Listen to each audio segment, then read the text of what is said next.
Capítulo 3. Problemas epistemológicos de la psicología.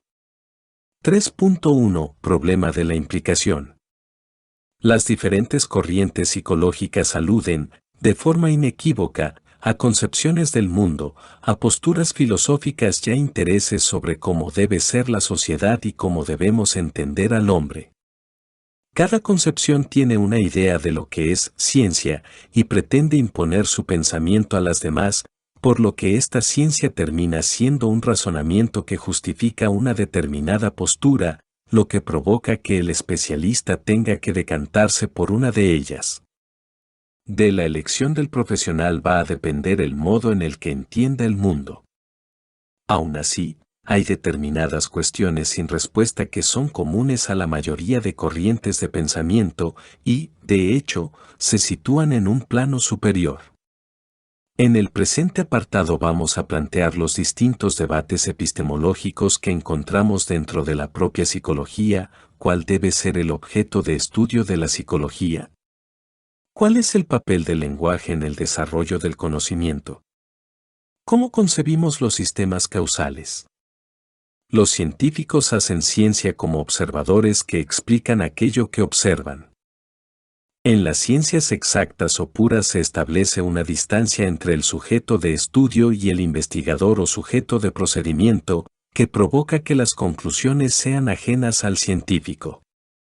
Estas ciencias, en la teoría, presentan métodos estrictamente objetivos que garantizan la ausencia de implicación por parte del investigador.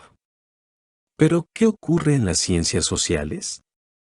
El historiador puede estudiar la historia de su propio municipio, el antropólogo se estudia a sí mismo como hombre, el sociólogo estudia la sociedad de la que forma parte. Y el psicólogo no puede evitar sentirse identificado con aspectos que presentan otros sujetos. A lo largo de la historia se ha desarrollado de distintas maneras lo que se conoce como el concepto de implicación, es decir, la forma en la que el sujeto se encuentra influido por una serie de determinaciones que distorsionan sus posibilidades de leer objetivamente una determinada realidad.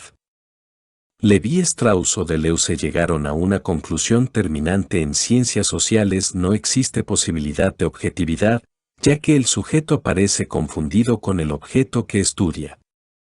Devereux, en su obra Problemas básicos de la etnopsiquiatría, 1980, forzó un reduccionismo para afirmar que lo subjetivo es lo objetivo, afirmando que no se puede deslindar la implicación en la investigación social, por lo que esta es, en última instancia, una investigación autobiográfica.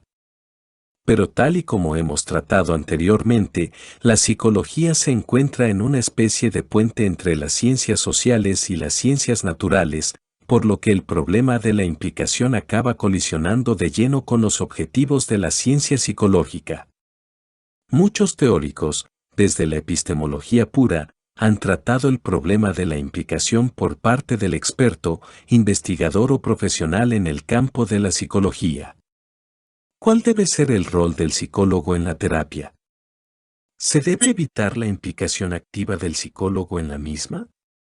¿Cómo debe un psicólogo gestionar sus emociones hacia el paciente? ¿Es positivo para una persona que demanda ayuda que el profesional establezca barreras emocionales? Carl Rogers, 1902 a 1987, uno de los padres del enfoque humanista de la psicología junto a Abraham Maslow, estableció en 1942 las bases de la terapia centrada en el cliente. Esta psicoterapia es un enfoque psicológico aplicado en el trabajo terapéutico con personas en busca de ayuda psicológica, en la que es el cliente el que lleva el peso de la terapia en lugar del terapeuta, aunque este último debe ofrecer al cliente una relación definida por las denominadas actitudes de base. Según Rogers, las tres actitudes de base son: la aceptación y consideración incondicionalmente positiva de la persona que solicita ayuda. Se acepta sin condición alguna la manera en que el demandante está dispuesto a expresarse y a establecerse en la relación frente al terapeuta. La empatía centrada en la persona, o la capacidad del terapeuta de entrar en el universo del cliente y de comprender sus vivencias como si el terapeuta fuese el otro. Esta comprensión empática facilita el acompañamiento terapéutico y promueve el desarrollo personal. La autenticidad del terapeuta, o la capacidad de mantener con el cliente un diálogo sincero y constructivo. El terapeuta se mantiene en su rol de experto, pero se muestra como un ser humano al servicio del cliente que sufre. Cabe remarcar que Carl Rogers denomina cliente y no paciente a los que le demandaban ayuda y sostiene que paciente evoca dependencia y pasividad. Tal y como establece en su obra Psicoterapia centrada en el cliente, 1951, una relación definida por esas actitudes de base genera una multitud de interacciones terapéuticas cada vez más adaptadas a la relación con el cliente y a su situación particular, y favorece la capacidad inherente de cada individuo de poder desarrollarse de manera constructiva. Otro de los profesionales que abordó el problema de la implicación, marcando una distinción con la cooperación consciente producto de la alianza terapéutica entre profesional y demandante, fue Sigmund Freud a través de los conceptos de transferencia y contratransferencia. Freud definió la transferencia como el fenómeno mediante el cual un paciente proyecta hacia su analista, de forma inconsciente, sentimientos, vivencias y emociones. De acuerdo a ello, el paciente experimentará hacia su terapeuta los mismos deseos y prejuicios que tuvo hacia las personas significativas de su infancia, aún sin tener claro por qué lo hace. Estas proyecciones provocarán, a su vez, que el paciente se sienta enamorado o rechazado, experimentando angustias, anhelos y temores que le resultarán difíciles tanto de expresar como de entender. Freud defendió que la transferencia es un fenómeno que se da a diario en la vida cotidiana, con cualquier persona con la que nos relacionemos, y lo denomina regresión. Desplazamos esas emociones y o conductas originalmente experimentadas en la infancia en relación a personas significativas sobre objetos y o sujetos del presente. Freud trató extensamente el concepto de transferencia en sus obras y aunque lo hizo de manera más puntual, definió otro concepto, aparentemente simétrico, llamado contratransferencia. El austríaco definió este factor como el conjunto de sentimientos, pensamientos y actitudes que el terapeuta experimenta en relación con el paciente. Igual que ocurre con el concepto de transferencia, la contratransferencia positiva ofrecerá al terapeuta la motivación necesaria para comprender el inconsciente del paciente. Por su parte, la contratransferencia negativa interferirá en la motivación y la objetividad del terapeuta para realizar sus intervenciones. Así, existen diferentes perspectivas sobre la contratransferencia según la orientación de cada profesional. Algunos la entienden como algo beneficioso, ya que se trabaja con esos afectos que produce el paciente desde un punto de vista empático, como una conexión entre ambos, y defienden que estos afectos pueden ser revelados para fomentar aún más esa transferencia positiva tan necesaria para un análisis. Otros defienden que la contratransferencia puede ser la señal de que hay elementos a trabajar en el propio análisis personal del terapeuta, ya que implica que algo se ha removido en su historia personal. El debate sobre la transferencia, y más especialmente sobre la contratransferencia, es un claro reflejo de esos debates epistemológicos sobre el problema de la implicación. ¿Debe el terapeuta sentir? Es recomendable enterrar los sentimientos que un paciente puede evocar en el terapeuta con su discurso, ya sea por identificarse con el otro o por vivencias de la infancia. El debate es eterno y probablemente sea imposible o muy difícil que un terapeuta no experimente emoción alguna durante una terapia. Aún así, hay un cierto consenso al respecto. Es fundamental que un psicólogo o psicoanalista trabaje su historia personal como paciente.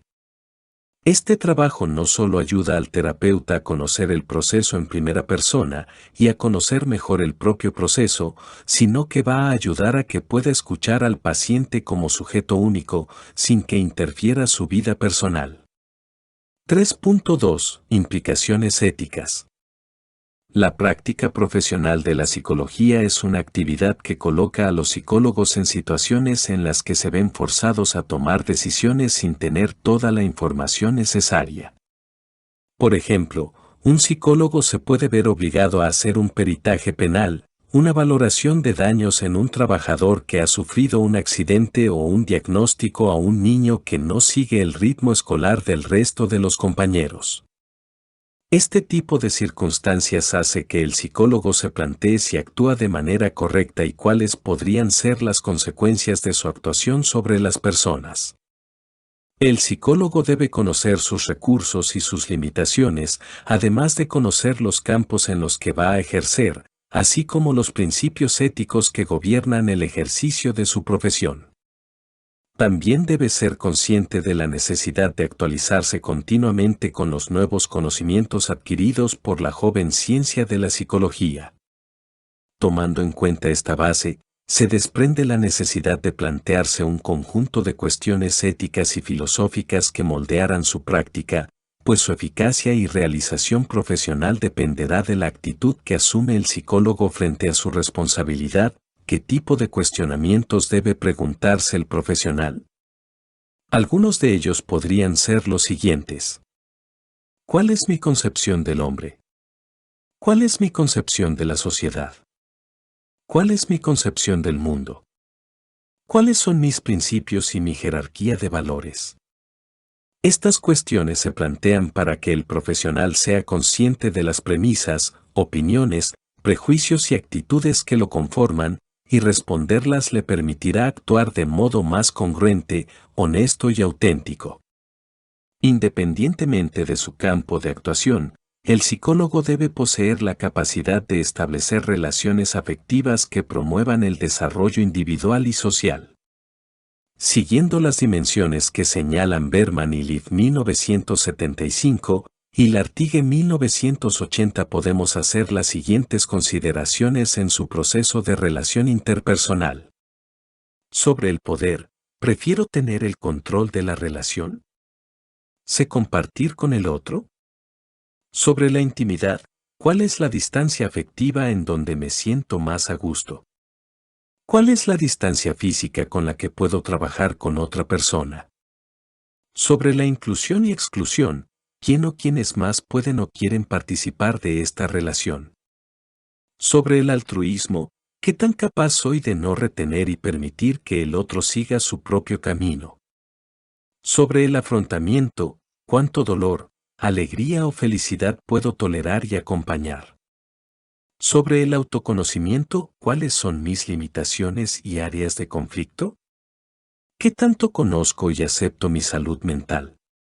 Biro 1979 señala que cuando el psicólogo no tolera sus afectos, los maneja mediante identificaciones proyectivas en sus pacientes/clientes, dando lugar a un manejo sádico de la profesión.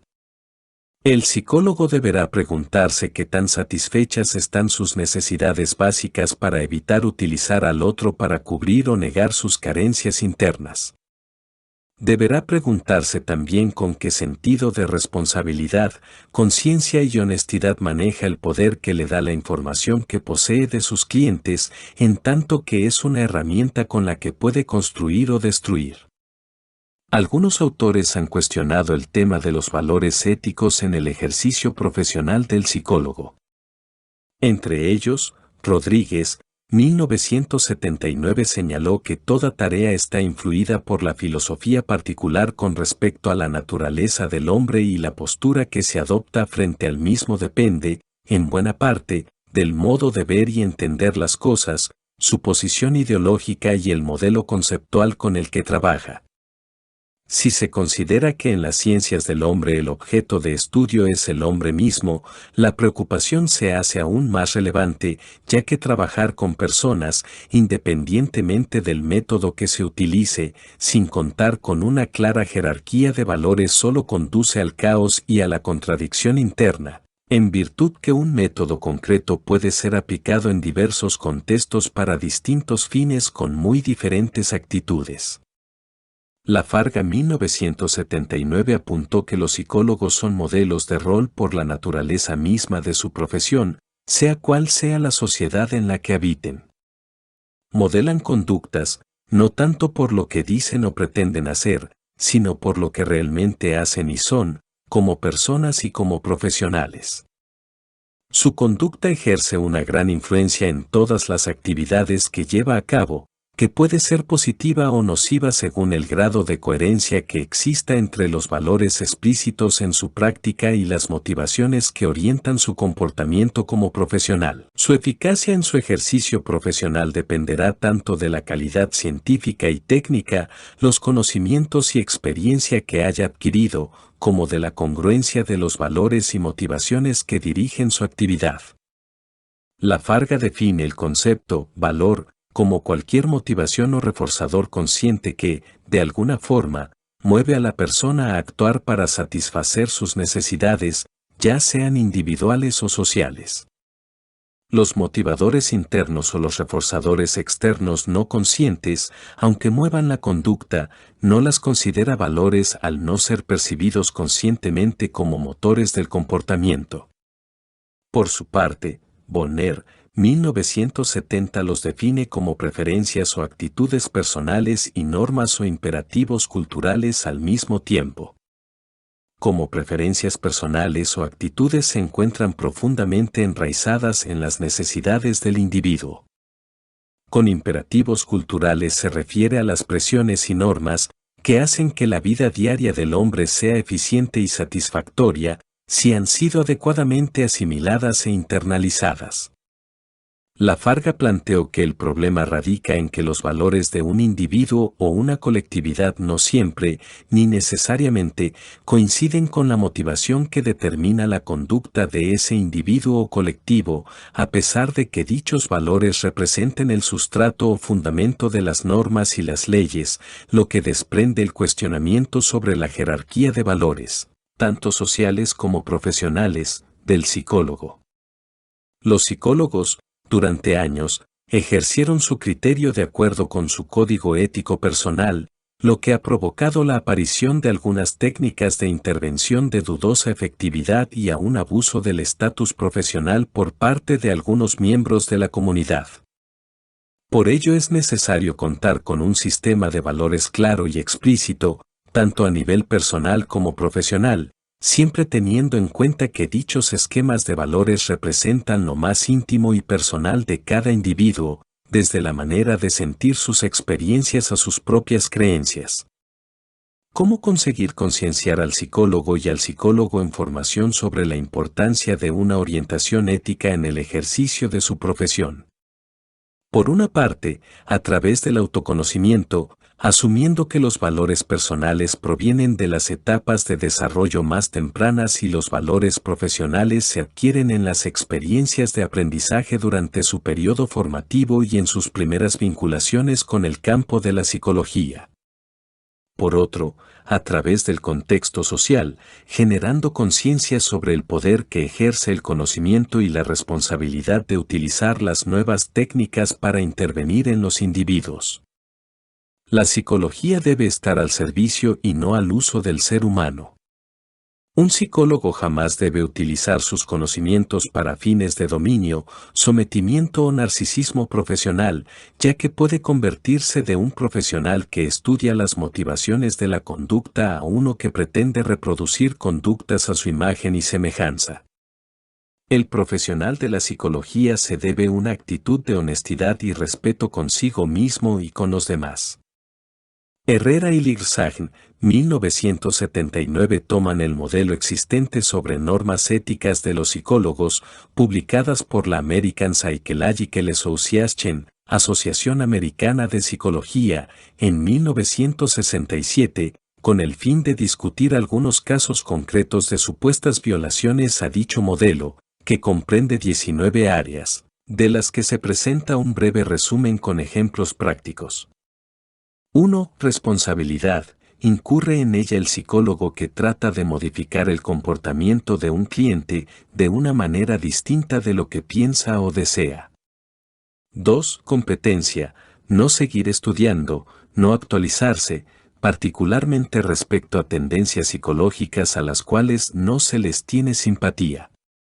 3. Normas legales y morales. El psicólogo que prescribe o expresa opinión en contra o abiertamente en pro de alguna norma sostenida por un credo religioso, de una ley civil o penal. 4. Tergiversación de la información sobre sí mismo. Los psicólogos que anotan en su currículo vitae, doctor, sin haber obtenido el grado.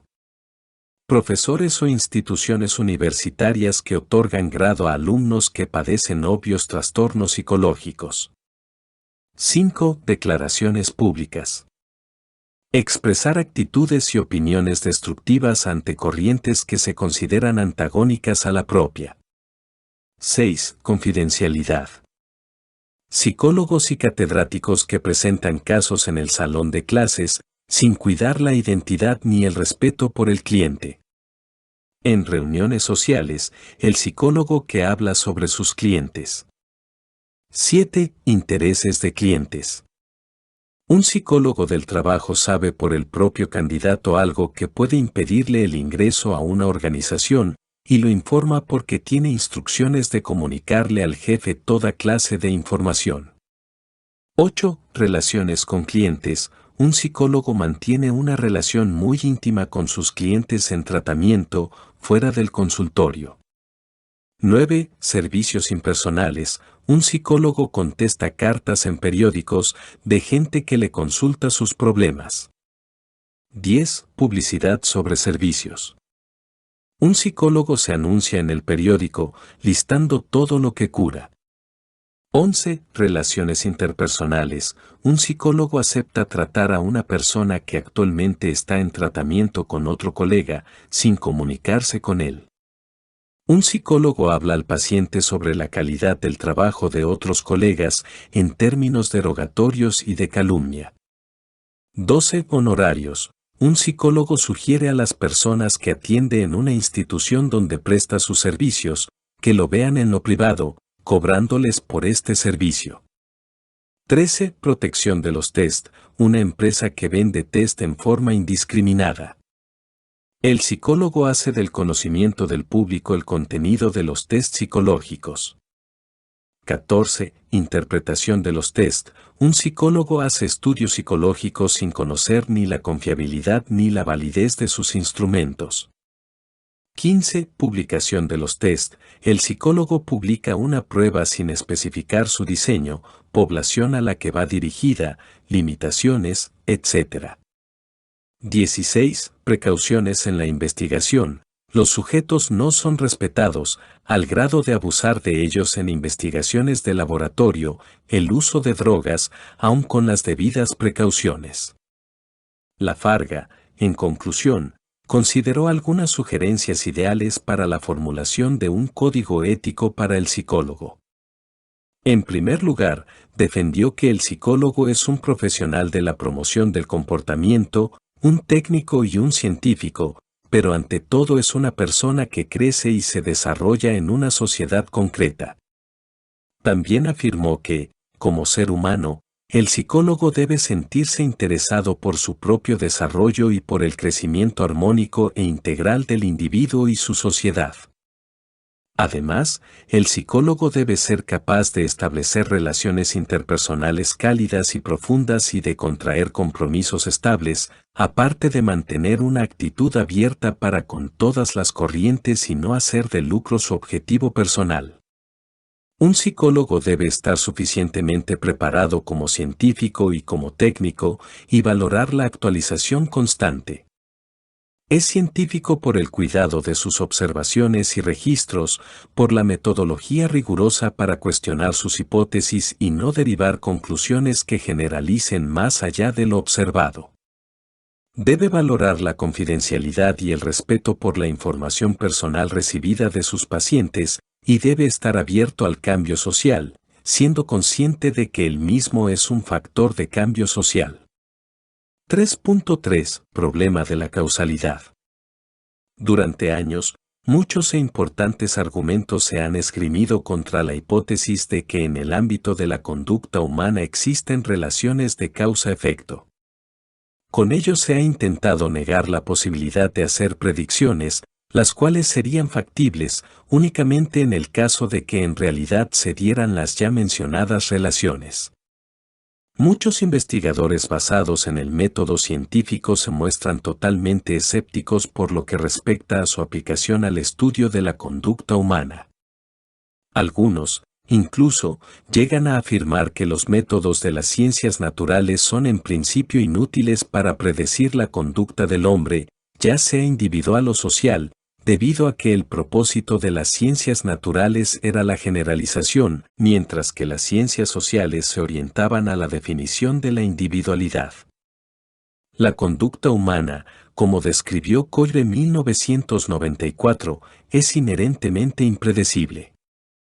Si la conducta humana no exhibe sucesiones de causa-efecto, el método científico es, en consecuencia, inválido para desentrañar la naturaleza humana, y la psicología científica estará permanentemente vetada para alcanzar el estatus de ciencia.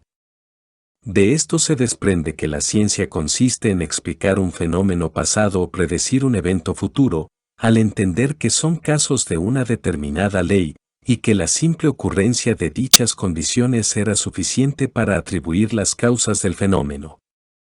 Es decir, a partir de la experiencia pasada, la ciencia pretende descubrir las regularidades causales que le permitan predecir el futuro.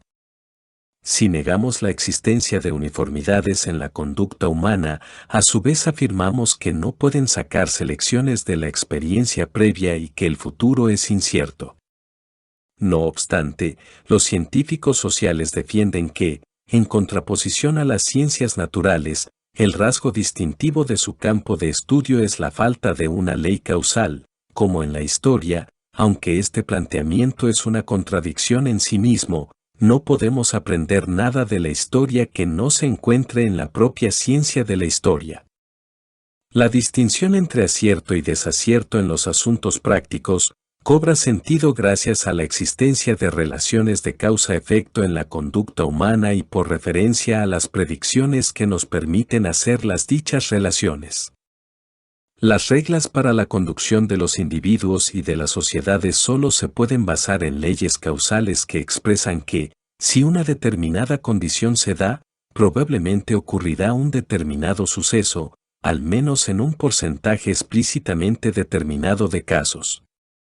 En tal caso, podemos pedirle al científico social que averigüe los medios que llevan a determinados fines. De ese modo, podremos obtener una respuesta que se ciña verdaderamente a los hechos, en vez de una respuesta emocional a las preguntas de nuestro tiempo.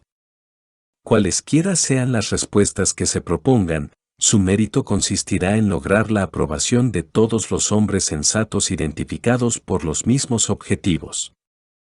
La historia de la ciencia registra la actitud de incitación y desafío mostrado por los hombres cuyas teorías no pudieron ser confirmadas por la evidencia. Sin embargo, hemos aprendido a rechazar las teorías físicas que no cumplen la prueba de los hechos observables, por muy ingeniosas que sean o por muy sugestivas que, a primera vista, nos parezcan. Por esta razón, la historia de la ciencia física es, en cierto sentido, la historia de las teorías descartadas. Se daría un gran paso adelante si se aceptara universalmente que las teorías sobre la naturaleza humana, de la misma manera que las teorías físicas, deben someterse a una cuidadosa y disciplinada verificación por medio de la observación.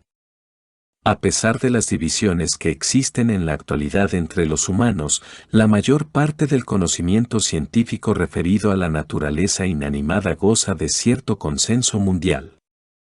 No obstante, el conocimiento científico del hombre, caracterizado por requerimientos específicos para la obtención de fines determinados, debería merecer la misma unanimidad, aunque se está muy lejos de obtenerla. Adolf Grambaum 1952 desarrolló 4 argumentos en contra de la hipótesis de que la causalidad se encuentra en la conducta humana. 1. La conducta humana no está sujeta a una descripción de tipo causal y en consecuencia no es predecible, puesto que cada individuo es único, carente de semejanza exacta con respecto a ningún otro. 2. Aun cuando hubiese un orden causal en los fenómenos de la conducta humana, este sería tan complejo que eludiría la posibilidad de ser aprendido. 3. En las ciencias físicas, un hecho actual está siempre determinado por hechos anteriores, pero en la conducta humana el comportamiento presente se encuentra orientado en dirección a objetivos futuros, está determinado por tales objetivos. 4. Si la conducta humana constituyese una parte del orden causal de los acontecimientos y de ahí en principio, predecible, sería fútil la pretensión de optar entre lo bueno y lo malo e insensato responsabilizar al hombre de sus actos. Del mismo modo, resultaría injusto infligirle castigos e ingenuo admitir remordimiento o culpa por las faltas cometidas. En resumen, dar por sentado el principio de la causalidad en la conducta humana es incompatible con la realidad reconocida de que las personas responden de un modo deliberado a los imperativos morales. Grunbaum desarrolló argumentos para refutar las hipótesis previamente comentadas. En referencia al argumento de la singularidad de los individuos, explicó que esta objeción a la posibilidad de constituir una psicología científica descansa sobre falsas concepciones acerca de lo que la causalidad significa en la ciencia. Para eliminar estos malentendidos es necesario subrayar que todos los particulares en el mundo son únicos, ya sean objetos físicos como los árboles, acontecimientos físicos del tipo de los destellos luminosos o seres humanos, 1952, p. 21. La mera afirmación de que una cosa es particular significa que, en una u otra forma, tiene un carácter único, diferente a todos los demás objetos de su propio género o a otros géneros. Sin embargo, la singularidad de un fenómeno físico no impide su ligazón a leyes causales, ya que en principio las leyes causales relacionan únicamente algunos de los caracteres de un cierto conjunto de fenómenos con algunos de los caracteres de otro conjunto de sucesos. Un proyectil disparado en condiciones apropiadas describirá una órbita parabólica, independientemente de su color, del lugar en que ha sido fabricado, etc.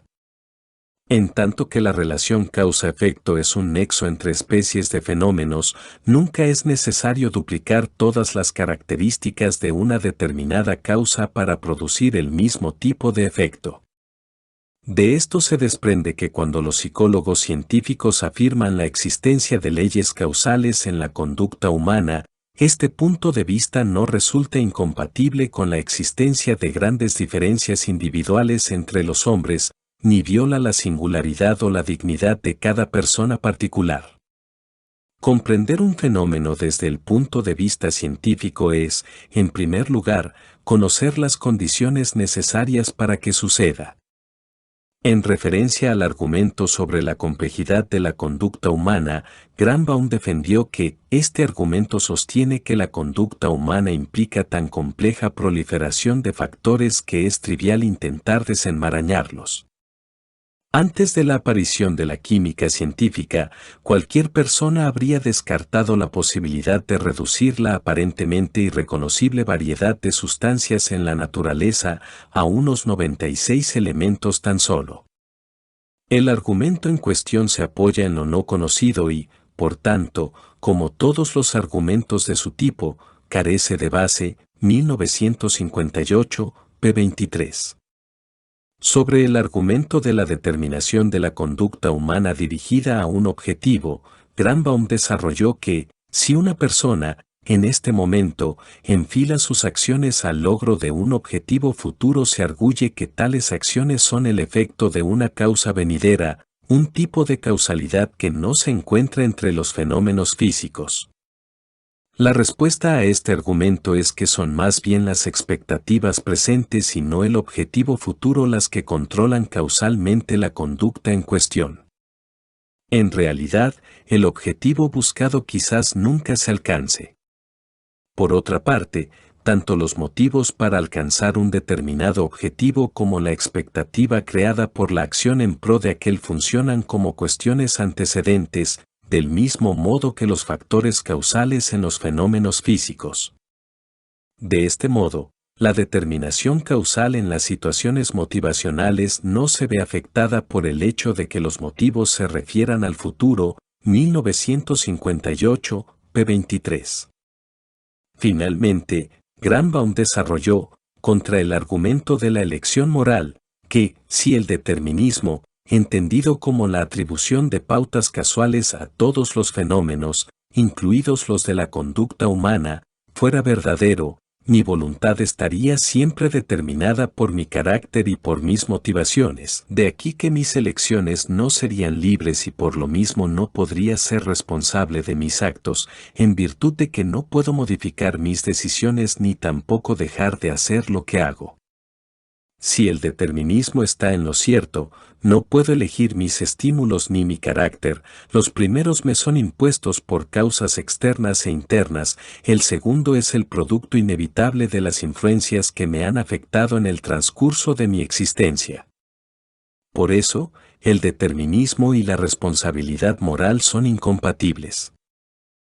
La responsabilidad moral presupone libertad, o sea independencia con respecto a la causalidad. 1958, p. 25. En conclusión, son tantos los estudiosos que defienden la existencia de leyes causales para explicar la conducta humana, como aquellos que rechazan tajantemente esa posibilidad. A pesar de que los seres humanos tienen características individuales que los hacen únicos, es cierto que estas particularidades no son incompatibles con formular leyes generalizables. Sabemos que la aparición de determinados eventos o condiciones pueden favorecer la aparición de determinados trastornos mentales. No obstante, condiciones como la moralidad, las motivaciones y, sobre todo, la complejidad de la propia conducta humana, dificultan la aparición de leyes causales que consigan unanimidad en los círculos científicos de todo el globo terráqueo. La imposibilidad, por el momento, de un acuerdo, sin embargo, no implica por defecto la no existencia de leyes causales en la conducta humana, de igual modo que no implica por defecto su existencia. 3.4 Problema de la naturaleza y el lenguaje. Muchas investigaciones, en psicología, pretenden estudiar la naturaleza humana. Las tesis de Darwin sobre el evolucionismo pusieron en tela de juicio el conocimiento científico que existía en ese momento. Por un lado, se cuestionó que el hombre fuese un producto divino, como se sostenía hasta entonces, si el hombre, como especie, era el producto último, por el momento, de un largo proceso de mutaciones, se podía sugerir que no encontraríamos muchas diferencias con sus primos lejanos, los hominoideos.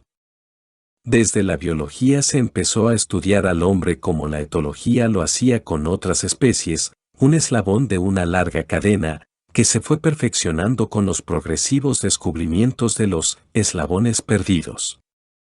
El evolucionismo tiñó la ciencia, y como tal, a las ciencias sociales. Se empezó a hablar sobre sociedades más o menos evolucionadas, religiones más o menos desarrolladas, culturas más o menos avanzadas, etc.